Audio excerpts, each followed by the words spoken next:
My name is Walter Calloway. I'm 68 years old, and I live in a mountain cabin just outside Aspen, Colorado. We heard you bought this gorgeous cabin in Aspen. We're moving in, time to leave all the grudges behind. That's what my daughter-in-law barked at me, shoving her suitcases through my front door like she already owned the place. I just smiled and stepped aside. I let them barge right in. But the second they walked into the great room and saw what was waiting for them there, every drop of color drained from their faces. Before I continue, do me a small favor. Subscribe to the channel and write in the comments what time it is in your part of the world right now. I like knowing who's out there listening now. Let me tell you how it all began. For 32 years, I built something from nothing. I started as a line cook at a greasy little diner in Denver, back when my whole net worth fit in a coffee can. I ended up owning 4 restaurants under my own name, Calloway's Table. Maybe you've heard of it. 3 years ago, I sold the whole chain for $3.8 million. Not bad for a kid who grew up washing dishes for minimum wage, scraping burnt gravy off pans while other boys played ball. These days, I spend my mornings fly fishing on the Roaring Fork River and my evenings with my collection of rare 19th century cookbooks. A peaceful life, a quiet life. The kind of life a man earns after 50 years of standing on his feet. At least that's what I thought. Let me tell you about my son, Grant. He's 41. Works as a mid-level manager at an IT company out in Aurora. Makes decent money, around $78,000 a year, last I heard. Not that he ever talks to me about his life anymore. That stopped about 7 years ago, right around the time he married Vanessa. Vanessa Drake. Well, Vanessa Calloway now is 38, doesn't work, and has never met a mirror she didn't fall in love with. She used to be a real estate agent before she decided that being Grant's wife was a full-time career. Her actual full-time job, as far as I can tell, is spending money they don't have and looking down her nose at people she considers beneath her. That list, unfortunately, includes me. I remember when Grant was a boy, he'd run to the door every time I came home from a shift, his little arms reaching up. "Daddy, Daddy," he wanted to hear everything. What I cooked, who came in, what funny things happened in the kitchen that night. He used to swear he'd work beside me one day, wearing his own apron with his own name stitched on it. That boy had stars in his eyes. I don't know where that boy went. The change was gradual, the way rot always is. After the wedding, Grant started calling less. Once a week became once a month became holidays only. Then even the holidays got shorter. Christmas 2 years ago was the last time I saw them before everything fell apart. I'd made a prime rib roast, my specialty, and was telling a story about a famous food critic who once tried to sneak into my kitchen in disguise. Vanessa rolled her eyes so hard I thought they might get stuck. She picked at her food like it was beneath her, then announced she was watching her carbs and pushed the plate away. Grant said nothing. He just stared at his hands. But the moment that truly opened my eyes happened about a year ago. I'd called Grant's phone, and he must have answered it by accident in his pocket because, instead of a hello, I heard voices. Their voices. That old man still kicking around? That was Vanessa, her tone dripping with something I can only describe as contempt seasoned with impatience. When he going to leave us the money and stop being such a burden? I waited for my son to defend me, to say something, anything. Soon, probably, Grant replied. He's not getting any younger. I hung up. I sat in my kitchen for about an hour just staring at the wall. 32 years of building a legacy, and my own son was sitting somewhere in Aurora, waiting for me to die so he could cash in. That's when I started paying attention, really paying attention. 4 months ago, I got a curious phone call. Dr. Foster, an old acquaintance from the country club, called to ask if everything was all right with my health. I said I was fine. Why? He hesitated, then told me that a woman claiming to be my daughter-in-law had been asking him questions. Very specific questions. About the process for having an elderly relative declared mentally incompetent. About guardianship procedures in the state of Colorado. I thanked him and hung up. Then I made some calls of my own, which brings me to 3 days before that scene at my front door. The doorbell rang at 2 in the afternoon. I wasn't expecting anyone. Diane, my neighbor, usually just walks in through the back, and the delivery drivers know to leave packages on the porch. I set down my coffee and walked to the door. Through the frosted glass I could see 2 figures, one tall, one shorter, and luggage, a lot of luggage. I opened the door. Vanessa? Yes, she calls me Dad now. Isn't that something? She pushed past me before I could say a word, dragging two massive suitcases behind her, their wheels scraping grooves into my hardwood floors. We heard you bought this gorgeous cabin in Aspen. We're moving in. Time to put all those silly misunderstandings behind us, don't you think? Grant stood behind her, looking everywhere except at my face. He was carrying 3 more bags. Vanessa, I said, keeping my voice pleasant. Grant! What a surprise, isn't it wonderful? Vanessa was already surveying the living room, her eyes calculating, assessing. I recognized that look. I'd seen real estate agents wear it when they were mentally pricing a property. Family, reunited at last. We've been so distant lately, and I said to Grant, we need to fix this. Family is everything. Family is everything, I repeated. The words tasted like ash. Grant finally met my eyes. For just a moment I saw something there. Guilt, maybe, or shame. Then it was gone, replaced by that blank, obedient look Vanessa had trained into him. It's good to see you, Dad, he said. Is it? Vanessa laughed, a high, brittle sound like ice cracking. Oh, Walter, always with the jokes. Now, which room is ours? We've had such a long drive from Aurora. I smiled, a genuine smile, which seemed to unsettle her more than any scowl could have. Of course. Let me help you with those bags. And as they struggled with their luggage in the hallway, bickering over which suitcase went where, I reached into my pocket. My phone was there, right where I'd put it the moment I heard their car crunching up the gravel drive. I pressed record. The first 3 days of our so-called family reunion were educational. Vanessa started redecorating my home before she'd even finished unpacking. These curtains, Dad, they look so cheap. We should replace them. She ran her manicured fingers along the hand-woven fabric I'd bought from a local artisan in Snowmass Village. I know a wonderful designer in Denver. She could really transform this place. Transform. Now there's an interesting choice of word. Transform my $2.3 million cabin into something that fit her taste. Her vision, her name on the deed, eventually. I'll think about it, I said, and went to make coffee. Grant was useless, of course. He agreed with everything Vanessa said, nodding along like one of those bobblehead dogs people glue to their dashboards. She's right, Dad. The place could use some updates. He wouldn't look at me when he said it. I remembered a different Grant, 12 years old, standing in my kitchen after closing, carefully plating a practice dish, tongue between his teeth in concentration. Is this right, Dad? Perfect, I told him. You're a natural. That boy had opinions. Dreams, a spine. Somewhere along the way, Vanessa had surgically removed it. On the second day, I conducted a small experiment. I left some documents on the kitchen table. The property appraisal for the cabin. $2.3 million, right there in black and white. Then I retreated to my study and watched through the crack in the door. Vanessa found them within 20 minutes. She glanced around, checking whether anyone was watching, then pulled out her phone. Click, click, click, photographing every page. I almost felt sorry for her. Almost. She thought she was being so clever. She had no idea she was dancing to my tune, every single step. That evening I announced I was going for a walk. The fresh mountain air helps me think, I said. Might be gone a few hours. Oh, take your time, Dad. Vanessa's smile was all teeth. We'll hold down the fort. I drove to Denver instead. Douglas Bennett's office sat on the 15th floor of a glass tower on Court Place, downtown. He specialized in elder law, protecting seniors from exploitation, handling estate disputes, that sort of battlefield. I'd found him through careful research, not through any personal connection. When you're preparing for war, you don't want a general with divided loyalties. Mr. Calloway, he shook my hand firmly, mid-50s, gray at the temples, sharp eyes behind wire-rimmed glasses. You said on the phone this was urgent.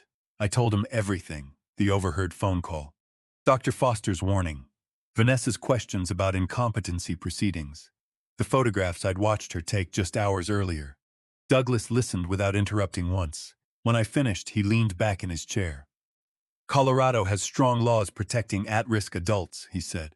But guardianship cases can get complicated. They'll need medical evidence that you're incapable of managing your own affairs.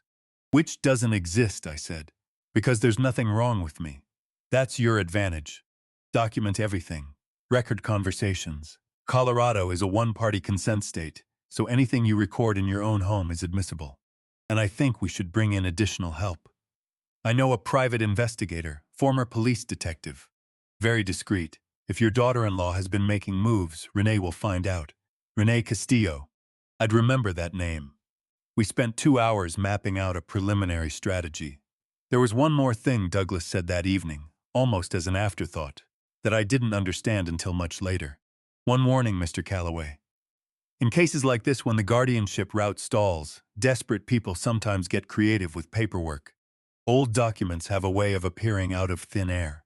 Keep every signature you've ever given under lock and key. I nodded, filed it away, and thought little of it. I should have thought harder. By the time I left his office, the sun had set, and the drive back to Aspen would take nearly 4 hours through the dark mountains. I didn't mind. I had a lot to think about. I remembered another moment years ago. Vanessa had just started dating Grant, and they'd come to the restaurant. I cooked for them personally. Seared duck breast with a cherry reduction, the dish that once made a food critic weep into his napkin. Vanessa took one bite and pushed the plate away. "It's very rustic," she said. "I prefer French cuisine, refined, you know." Even then she was reshaping him, filing down his edges. Why didn't I fight for my son back then? Because I believed family was supposed to work itself out on its own. I was wrong. Family is like a kitchen. Leave it unattended, and something will burn. It was nearly 11 when I pulled into my driveway. The cabin was mostly dark, but a light glowed in my study. I entered quietly through the side door, my footsteps soft on the hardwood. The study door was open just a crack. Through it, I could see Vanessa. She stood at my desk, phone in hand, photographing my financial documents, bank statements, investment portfolios, the deed to the cabin. She didn't hear me. She was too absorbed in her work, her face lit blue by the phone screen, a small smile playing on her lips. The smile of someone who thinks she's winning. I leaned against the doorframe and cleared my throat. Vanessa spun around, and for one beautiful moment I saw pure panic in her eyes. It vanished almost instantly, replaced by that practiced smile. "Dad, you're back early. I thought I heard a noise in here. Wanted to make sure everything was okay." At 11 o'clock at night, in my private study. "With your phone out." I was checking the time. She slipped the phone into her pocket. "Silly me. Well, good night." She brushed past me, close enough that I could smell her perfume. Something expensive, probably bought with money Grant didn't have. I watched her go. Then I walked to my desk, sat down, and began to write.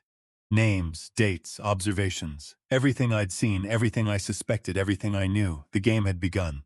And unlike my son's wife, I knew exactly how it was going to end. 4 days after their arrival, I invited them to join me in the great room. "Family meeting," I announced at breakfast. "Something important I need to discuss with you both." Vanessa's eyes lit up like a slot machine hitting 777s. She exchanged a quick glance with Grant. A glance that said, "This is it, the inheritance talk." They practically sprinted to the living room, settling onto the leather couch with expectant smiles plastered across their faces.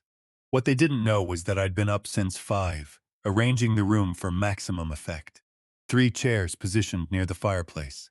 A thick manila folder on the coffee table, labeled Calloway case file in bold black letters. And waiting in my study, ready to enter on cue, 3 people Vanessa and Grant had never met. This was the moment. This was what had been waiting for them inside my cabin all along. "Before we begin," I said, standing by the window, "I'd like to introduce some colleagues who've been helping me with a few matters." I nodded toward the hallway. Douglas Bennett entered first, briefcase in hand, every inch the professional attorney. Behind him came Owen Marsh, a licensed notary I'd engaged for the occasion, gray-haired, dignified, carrying a leather portfolio. And finally, a woman in her mid-40s with short, dark hair and the watchful eyes of someone who'd spent 20 years as a police detective before going private. "This is Douglas Bennett, my attorney," I said. "Owen Marsh, a licensed notary, and Renee Castillo, a private investigator I retained several weeks ago." The color drained from Vanessa's face so fast I thought she might faint. Grant's mouth opened and closed like a trout pulled from the roaring fork. Neither of them moved. "Please," I gestured to the couch. "Sit down, we have a lot to discuss." Renee placed the folder on the coffee table and opened it. The first item was a photograph. Vanessa standing outside a medical office building in Denver. The sign in the background perfectly legible. Dr. Patricia Holbrook, MD, Psychiatry and Geriatric Mental Health.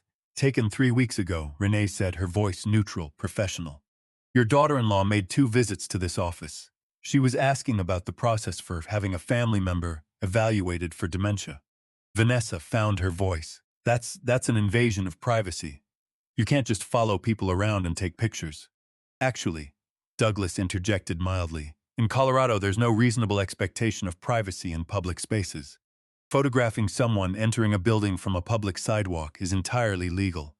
Renee kept pulling out documents. I also obtained records of internet searches conducted from your home network. She spread the printouts across the table like a dealer laying down a losing hand. How to have someone declared mentally incompetent in Colorado. Guardianship laws for elderly parents. How long does it take to become someone's legal guardian? Grant's face had gone from pale to green. Dad, I can explain, can you? I asked, because I'd love to hear it. We were just concerned. About you living alone up here at your age. We wanted to make sure you were being taken care of. By taking control of my finances, by having me declared incompetent, I kept my voice level almost conversational.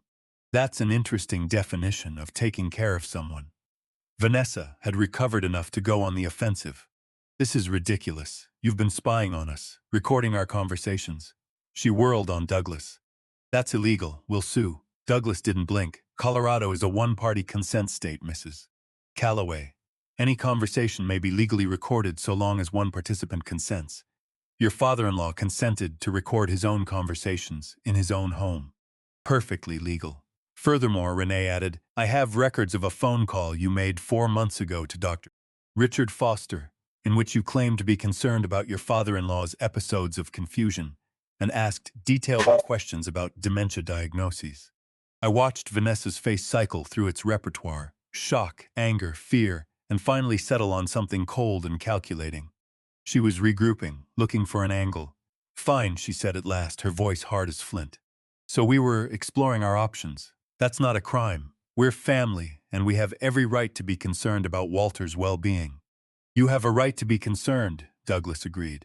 You do not have a right to commit fraud. Attempting to have someone declared incompetent when you know they're mentally sound, especially for financial gain, constitutes attempted exploitation of an at-risk adult under Colorado law. It's a felony. The word felony hung in the air like smoke after a grease fire. Grant looked like he might be sick. Vanessa's jaw tightened, but she didn't flinch. We haven't done anything, she said. We haven't filed any paperwork. We haven't made any legal moves. You can't charge us with attempting something we never actually attempted. She had a point, and she knew it. I could see the confidence seeping back into her eyes. You're right, I said. You haven't crossed any legal lines yet, which is why I'm giving you a choice. Pack your bags and leave my home by tomorrow morning, and we'll consider this matter closed. Stay, and I will pursue every legal avenue available to me. Vanessa stood up slowly. She smoothed her blouse, adjusted her hair, and looked at me with something approaching contempt. We're not going anywhere, Walter. This is your son's home, too. He has a right to be here. We're family, whether you like it or not, and if you try to force us out, we'll fight you in court. She smiled, a cold, sharp thing, like a paring knife catching the light. We'll tell them you're paranoid, delusional, hiring private investigators to spy on your own family. That doesn't sound like the behavior of a mentally stable person, does it? She walked out of the room, head held high. After a moment's hesitation, Grant followed her, not meeting my eyes. He never met my eyes anymore. The weeks that followed were a masterclass in psychological warfare. True to her word, Vanessa didn't leave. She dug in like a tick, making herself at home in my guest room, and acting like the lady of the manor. When I consulted Douglas about eviction, his answer wasn't encouraging. Colorado law is complicated when it comes to house guests, he explained over the phone. They're not tenants, so standard eviction procedures don't apply. But because you invited them in initially, you can't simply call the sheriff and have them removed. You'll need to go through the courts, and that could take weeks, maybe months. Months. The thought of sharing my home with those two for months made my stomach turn. But if I couldn't remove them quickly, I could certainly make their stay memorable. I canceled the cable and the internet. Budget cuts, I explained, when Vanessa stormed into the kitchen demanding to know why she couldn't stream her shows. I'm on a fixed income now, have to prioritize. Fixed income. She practically spat the words. You sold your restaurants for almost $4 million, and I plan to make it last, I said, pouring myself another cup of coffee. Unlike some people, I know how to manage money. Then I stopped stocking the refrigerator for the household. My groceries, labeled with my name, in my containers. "You're both adults," I said when Grant hesitantly asked about dinner. 41 years old, the pair of you. I'm sure you can figure out how to feed yourselves. And when Vanessa tried to cook with groceries she'd bought herself, she discovered that several key appliances had developed mysterious ailments. An oven that ran scorching hot one day and lukewarm the next, a dishwasher that wept onto the floor. Nothing dangerous, mind you. I'm not a monster, merely inconvenient. The final touch was the roof repair I'd been putting off for months. I called a contractor I knew from my restaurant days, a man who understood the value of starting work bright and early. A crew of 6 arrived at exactly 7 each morning, their hammers and power tools composing a symphony of chaos that made sleep impossible. The work continued for 2 weeks straight. "Sorry about the noise," I told Grant one morning, as he stumbled into the kitchen with dark circles under his eyes and a coffee cup trembling in his hand. "But you know how it is. Got to maintain the property. This cabin will be worth even more once the roof is done. You'd want that, right? For when you eventually inherit it." He just stared at me with hollow eyes, said nothing, and shuffled back to his room. While the domestic Cold War raged, Renee was busy behind the scenes. She called one evening with an update that made my blood pressure spike. "I've been digging into Vanessa's background," she said. "She didn't visit just one psychiatrist about you. She consulted 4 different doctors over the past 6 months, all specializing in geriatric mental health. She told each of them the same story: an elderly relative showing signs of significant cognitive decline. Memory problems, confusion, poor judgment with finances. Building a paper trail," I said. "Exactly. She was shopping for a diagnosis, Mr. Calloway. This wasn't a spur-of-the-moment scheme. This was planned. Methodical. She knew exactly what documentation she'd need to make a guardianship case stick." I thanked her and hung up. Then I sat in my study for a long time, watching the sun bleed out behind the mountains, thinking about how patient Vanessa had been. 6 months of groundwork, laying the foundation of her scheme brick by careful brick. She'd underestimated me. They both had. But I had to admit, she wasn't stupid, just greedy. And greed, I've learned, is patient right up until the moment it isn't. 3 days later, the official letter arrived, a thick envelope bearing the seal of the Pitkin County District Court. Inside was a formal petition for emergency guardianship, filed by Grant and Vanessa Calloway on behalf of their incapacitated family member, Walter Calloway. Me. The petition cited serious concerns about cognitive decline, increasingly erratic behavior, and a demonstrable inability to manage personal and financial affairs. It requested that the court appoint Grant as my legal guardian, with full authority over my medical decisions, my living situation, and my finances. I read it twice, slowly, letting every word sink in. Then I set it down and looked out the window. They'd actually done it. After everything, the evidence I'd shown them, the warnings, the open door I'd offered them to walk away clean, they'd decided to double down. They thought I was bluffing, or too soft, or too old to fight back properly. I picked up my phone and called Douglas. "It's filed," I said. "Emergency guardianship petition. Just got the paperwork." A pause on the other end. Then, surprisingly, "Good." "Good? Now they've committed to a course of action they can't take back. Now we have something concrete to respond to. And Mr. Calloway, I think it's time we stopped playing defense. It's time to go on the offensive." I looked out at the mountains, still snow-capped, even as spring crept up their flanks. Somewhere out there a hawk circled in the afternoon sky, patient, watchful. "I couldn't agree more," I said. "Set up a meeting. You, me, Renee, and Owen. Let's show them what happens when you underestimate a 68-year-old man, who built 4 restaurants from nothing." The meeting took place 2 days later. In Douglas's Denver office, the city sprawled below the windows, cars crawling like ants along Court Place. "First things first," Douglas said, spreading documents across the conference table. "We're filing a counter-petition. Not just opposing their guardianship claim, attacking it, harassment, attempted exploitation of an at-risk adult. In Colorado, that's a Class 5 felony. Will it stick? That depends on how much evidence we gather." And speaking of evidence, he nodded toward Renee. She opened her laptop and turned the screen toward me. A spreadsheet bleeding red. "I've been digging into Grant and Vanessa's finances. It's worse than we thought. Credit card debt, $31,000 across 4 cards. Auto loan, another $12,000, 3 payments behind. A personal loan from an online lender at 23% interest. Total outstanding debt, $47,000. I let out a low whistle. They're drowning. It gets better. Their apartment in Aurora, they haven't paid rent in 2 months. The landlord filed for eviction last week. They're about to be homeless. And suddenly, their desperation made a terrible kind of sense. This wasn't just greed anymore. It was survival. They'd burned through everything they had, and now they were clinging to my cabin like a life raft in white water. So what's our next move? I asked. Two things. First, you undergo a comprehensive medical evaluation. Independent clinic, board-certified geriatrician, full cognitive assessment. When we walk into that courtroom, I want documentation proving beyond any doubt that you are mentally competent. And second, Douglas smiled, a thin, predatory expression I was beginning to appreciate. We file our counterpetition, and we don't just defend.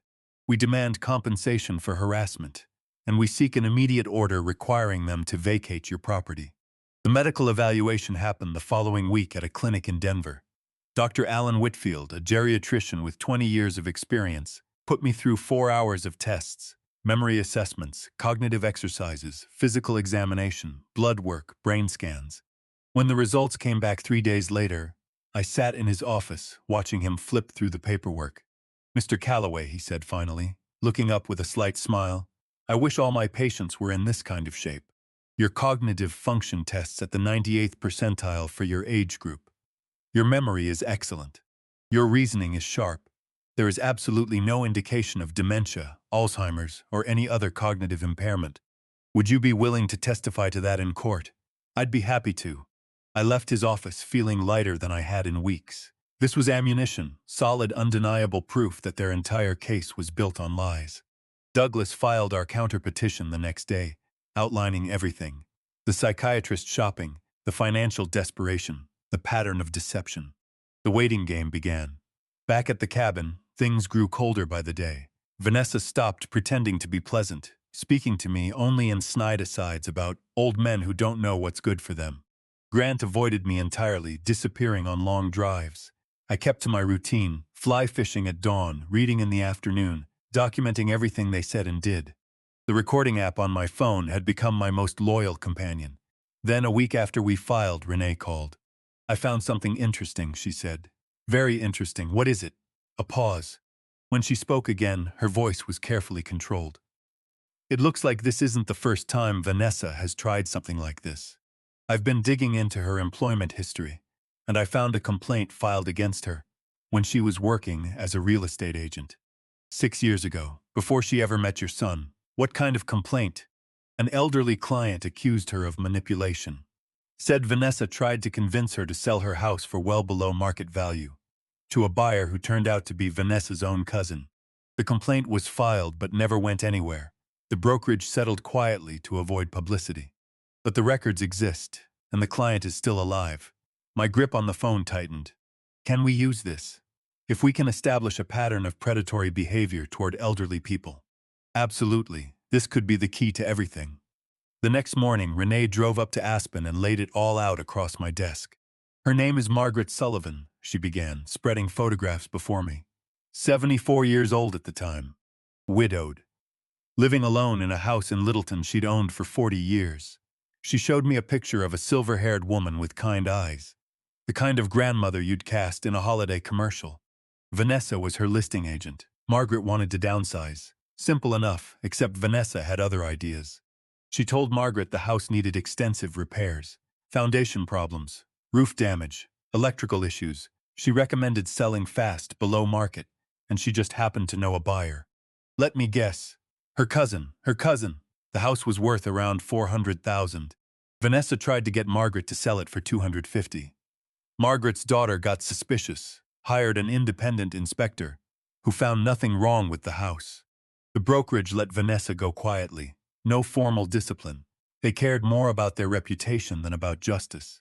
Renee leaned back, but I tracked Margaret down. She's 80 now, living in Boulder. And she is willing to testify. There's more. A former colleague named Patricia Nolan witnessed Vanessa bragging about her easy mark. She's willing to talk too.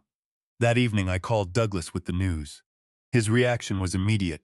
"This changes everything. Pattern of behavior is gold in these cases." And then, just when I thought I understood the shape of the war I was fighting, the ground shifted beneath me. Douglas called on a gray Tuesday morning, and for the first time since I'd met him, he sounded rattled. "Walter, are you sitting down? Should I be? Vanessa has retained new counsel. A man named Preston Hale, and this morning he filed a motion with the court to freeze your assets, pending the guardianship determination. But that's not the part that worries me." He took a breath. "Walter, they've submitted a will. A will bearing your signature, dated 3 years ago, right around the time you sold the restaurants. It leaves the cabin and the bulk of your estate to Grant, with Vanessa named as executor. Hale is arguing that your recent erratic behavior, the recordings, the investigators, your refusal to cooperate with your family, proves you're no longer the man who signed it, and that the estate needs to be preserved and protected. By them." For a moment I couldn't speak. Then, out of the fog, Douglas's own words came back to me. The warning he'd given me that first evening in his office, the one I'd nodded at and filed away. Desperate people get creative with paperwork. Old documents have a way of appearing out of thin air. "Douglas," I said slowly, "I have never in my life signed a will leaving everything to Grant.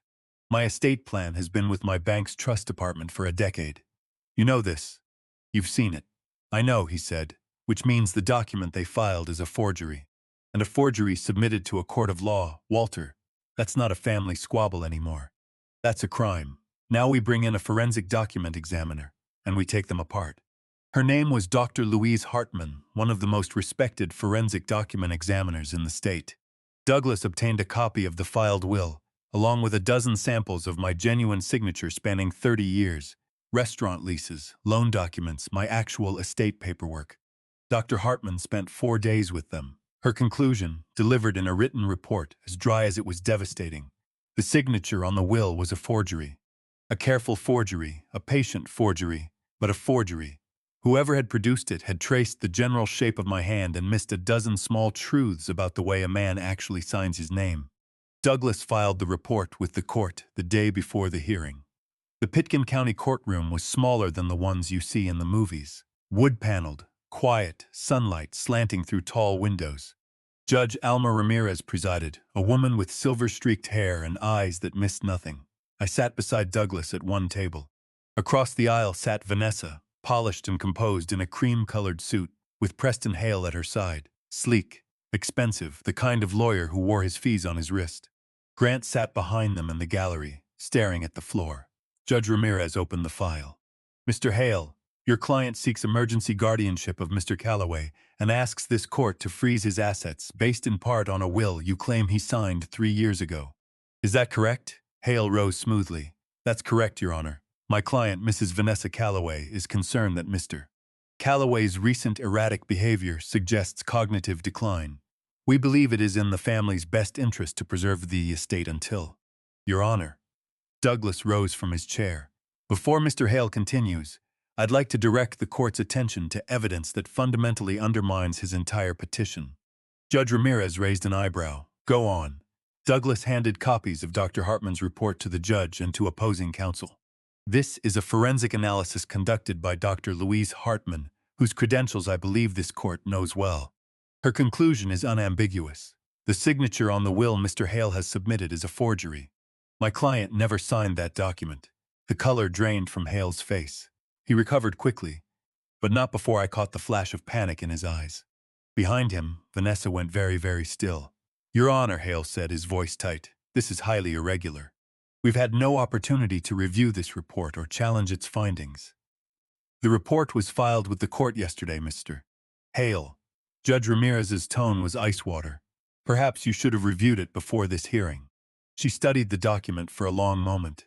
"Dr. Hartman's methodology is sound, and her credentials are impeccable. Unless you can produce evidence contradicting her findings, I am inclined to take this very seriously. Your Honor, my client provided this document in good faith." "In good faith?" The words were out of my mouth before I could stop them. "Your client created a forged will to steal my property. That's not good faith, that's fraud." Judge Ramirez held up a hand. "Mr. Calloway, please let your attorney speak for you." But I caught the faintest hint of approval in her eyes. Douglas pressed forward. "Your Honor, given Dr. Hartman's findings, we are not merely asking you to deny Mr. Hale's petition. We are requesting that you refer this matter to the Pitkin County Sheriff's Office for criminal investigation. The submission of a forged document to this court constitutes fraud upon the court, and the creation of that document is forgery, a Class 5 felony. The courtroom went silent, and then Vanessa's composure, so carefully lacquered over all these months, finally cracked. She leaned forward and hissed something at Hale. His face darkened. "Your Honor," Hale said, speaking rapidly now, "my client provided me with this document. If there are any issues with its authenticity, I had no knowledge of them. I acted in good faith, based on what my client gave me." He was throwing her under the bus, just like that. Loyalty, it turns out, is billed by the hour. Vanessa shot to her feet, her voice shrill. "That's not true. He told me he could make it work." He said, "Mrs. Calloway, sit down," Judge Ramirez commanded. "You will have an opportunity to speak through counsel." But Vanessa was beyond reason now. "This is ridiculous. We're family. I was just trying to protect my husband's inheritance from a senile old man who—" "Enough." The judge's voice cut through the courtroom like a boning knife. "Mrs. Calloway, one more outburst, and I will have you removed." She turned to a court officer. "Please contact the sheriff's office. I am referring this matter for criminal investigation." The gavel came down. That night I couldn't sleep. Around 2 in the morning I heard footsteps in the hallway, then a soft knock at my bedroom door. "Dad?" Grant's voice, barely above a whisper. I opened the door. My son stood there in his pajamas, looking 10 years older than he had that afternoon. His eyes were red-rimmed, his face haggard. We went to the kitchen. I made coffee. We sat across from each other, steam rising between us like a truce flag. "I'm sorry," Grant said finally. "For everything. You keep saying that. Because I mean it." He stared into his mug. "I knew this was wrong from the beginning. The whole plan, the petition. Even," his voice broke, "even when she showed me that will and told me it would speed things up. I knew. And I went along because Vanessa told me to. I'm a coward, Dad." I looked at my son. Really looked at him. For the first time in years. The boy who used to run to greet me at the door was still in there somewhere, buried under 7 years of manipulation, like a good knife rusted at the bottom of a drawer.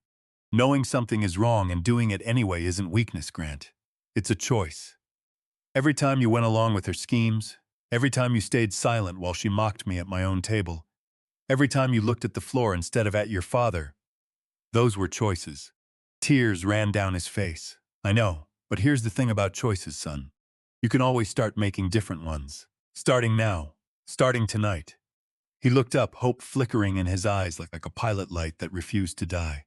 "I'm not forgiving you," I said. "Not yet.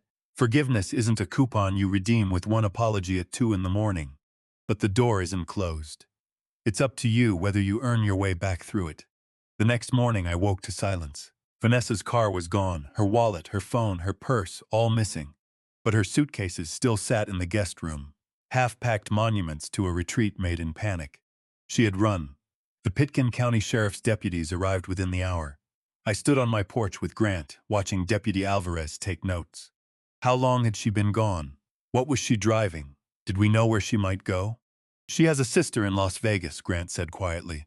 "Monica, they're close." Deputy Alvarez nodded. "We'll coordinate with Nevada authorities. In the meantime, there's a warrant out for her arrest. Forgery, fraud upon the court, attempted exploitation of an at-risk adult. And if she's crossed state lines to avoid prosecution, that opens the door to federal charges." Over the next 5 days, Renee tracked Vanessa's flight across the map, credit card purchases at gas stations along Interstate 70, then south through New Mexico, then west into Nevada. She was headed exactly where Grant had predicted. On the 6th day, Renee called with news. Nevada State Police picked her up this morning at her sister's apartment. Apparently, she put up quite a fight, screaming about her rights, threatening lawsuits. They're holding her pending extradition to Colorado. I hung up and allowed myself a small smile. The net was closing. While we waited on the extradition, I focused on tying up loose ends. Douglas helped me finalize my new estate plan and establish something I'd been dreaming about for years. The Calloway Young Restaurateurs Fund, a charitable foundation to help kids like the one I used to be, kids washing dishes for minimum wage with stars in their eyes. The foundation would receive 90% of my estate. The remaining 10% would go into a trust for Grant, accessible only after he completed a financial literacy course and maintained stable employment for 5 consecutive years. Are you sure about the conditions? Douglas asked as I signed Owen Marsh, notarizing every page. Absolutely. My son needs to learn that money is earned, not inherited. If he wants what's coming to him, he'll prove he can carry it. The extradition took 2 weeks. I wasn't there when they brought Vanessa back, but Renee was, and she described the scene. She looked terrible. Hair a mess, no makeup, wearing the same clothes she was arrested in. When they walked her into the courthouse, she kept looking around like she expected someone to rescue her. Renee paused. No one did. Before the trial, there was one more piece of business. Grant had to leave. He'd been staying in the guest room since Vanessa's disappearance, a ghost haunting my hallways, and the tension was exhausting us both. The morning of his departure, I found him in the kitchen, drinking coffee and staring out at the mountains. The car's packed, he said without turning around. Where will you go? Back to Aurora. The apartment's still there. Barely. I talked to the landlord, worked out a payment plan for the back rent. He finally looked at me.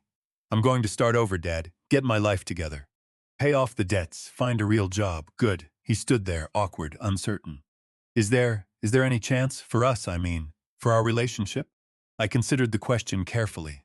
This was my son, the boy who once dreamed of cooking in my kitchen, but also the man who had stood silent while his wife forged my name and tried to take everything I'd built. The door isn't closed, Grant. I told you that. But you need to earn your way back through it. Start with your own life, the debts, the job, the self-respect.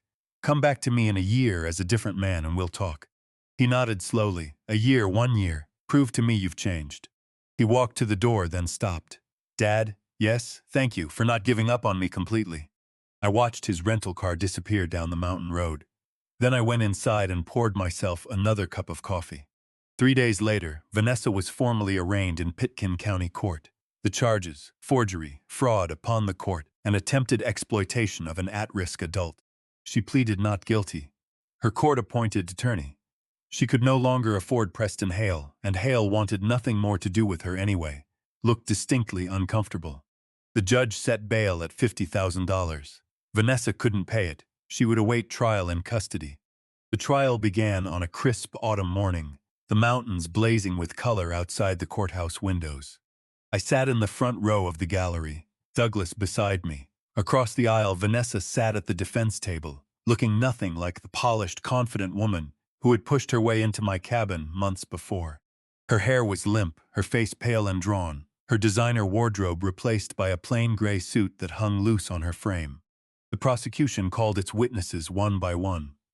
First came Patricia Nolan, Vanessa's former colleague, who described in devastating detail how Vanessa had bragged about manipulating Margaret Sullivan, the elderly woman she'd tried to cheat 6 years earlier. She called her an easy mark, Patricia testified.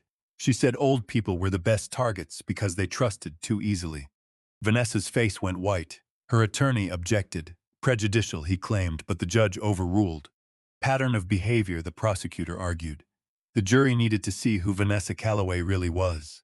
Then came Margaret Sullivan herself, 80 years old now, and sharp as a paring knife. She told the jury how Vanessa had tried to talk her into selling her home for $150,000 below its worth. She told me the house was falling apart, Margaret said. She told me I'd be lucky to get anything for it. If my daughter hadn't gotten suspicious, I would have lost everything I had. I watched Vanessa as Margaret testified. Her hands were clenched in her lap, her jaw tight, but there was something new in her eyes. Not defiance, fear. Renee Castillo took the stand next, laying out the evidence with a detective's precision. The photographs of the psychiatrist visits, the internet searches, the timeline of the whole conspiracy. Then Dr. Louise Hartman explained, in meticulous detail, how she had analyzed the signature on the forged will. The inconsistencies are numerous and significant, she said. Whoever signed this document was attempting to imitate Mr. Calloway's signature and made several critical errors. In your professional opinion, the prosecutor asked, is there any possibility this signature is genuine? None whatsoever. Finally, it was my turn. I walked to the witness stand, took the oath, and sat down. The courtroom was silent, every eye on me. The prosecutor led me through my story, the overheard phone call, Dr. Foster's warning, the sudden arrival at my cabin, the discovery of the scheme. I told it calmly, clearly, without embellishment. The facts spoke well enough for themselves. Then came the question I'd been waiting for. "Mr. Calloway," the prosecutor said, "what would you like to see happen as a result of these proceedings?" I looked at Vanessa. She met my eyes for just a moment, then looked away. "I want other older people to know they can't be so easily fooled," I said. "Our years aren't a weakness. They're experience. We've seen more, learned more, survived more than people give us credit for. If my story helps even one other person recognize the moment they're being manipulated, then everything I've been through will have been worth it." The jury deliberated for less than 3 hours. When they filed back in, I knew from their faces what was coming. On the charge of forgery, how do you find the defendant? Guilty. On the charge of fraud upon the court? Guilty. On the charge of attempted exploitation of an at-risk adult? Guilty. Vanessa's face crumpled. For a moment she looked like she might collapse. Then something hardened in her eyes. Not acceptance, but bitter resignation. She had gambled everything, and she had lost. The sentencing came 2 weeks later. 4 years of probation, $15,000 in restitution to me for legal costs, mandatory completion of a financial crimes rehabilitation program, and a permanent restraining order, keeping her away from me and my home. It wasn't prison, but it was justice, the public, documented, undeniable kind. Preston Hale faced his own reckoning. The Colorado Bar Association opened an investigation into his conduct, and 3 months later he surrendered his law license, rather than face formal disbarment.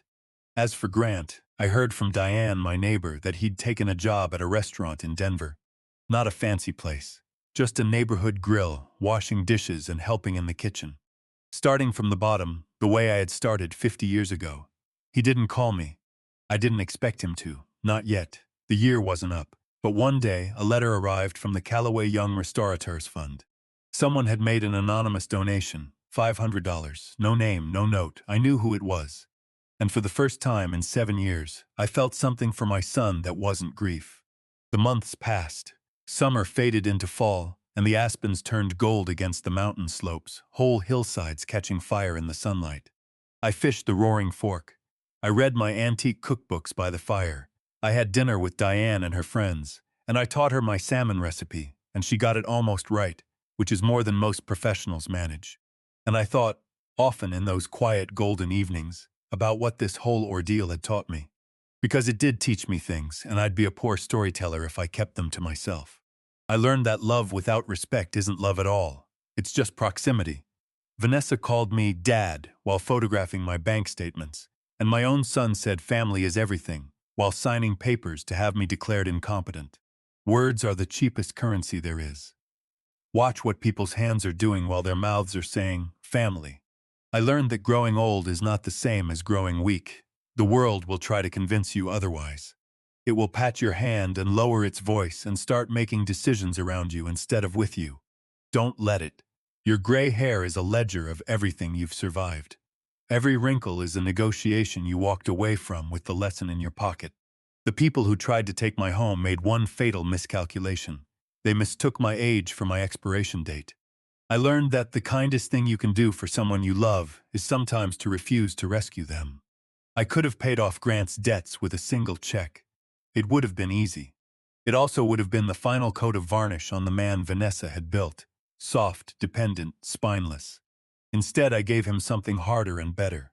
A locked door and the dignity of earning the key. And I learned that protecting yourself is not a betrayal of your family. For too long, I stayed quiet because I thought keeping the peace was the same as keeping the family. It isn't. A family held together by one person's silence isn't a family, it's a hostage situation. The day I hired Douglas Bennett wasn't the day I gave up on my son. It was the first day I fought for him properly. Because the man I'm waiting for, the one who might knock on my door a year from now, could never have existed while that woman was writing his lines. One morning not long ago, I sat on my porch with a cup of coffee, watching the sun climb over the peaks.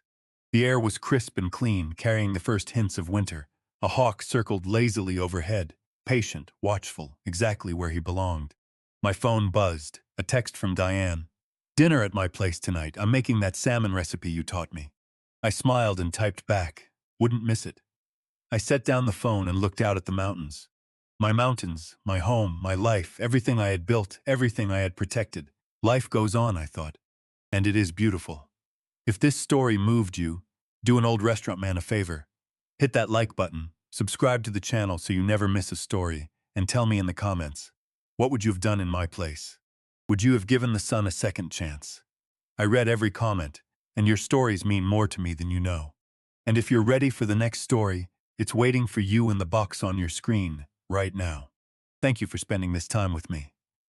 This story was written by a human being, drawn from the countless real accounts of elder financial abuse that quietly unfold in families across America every year.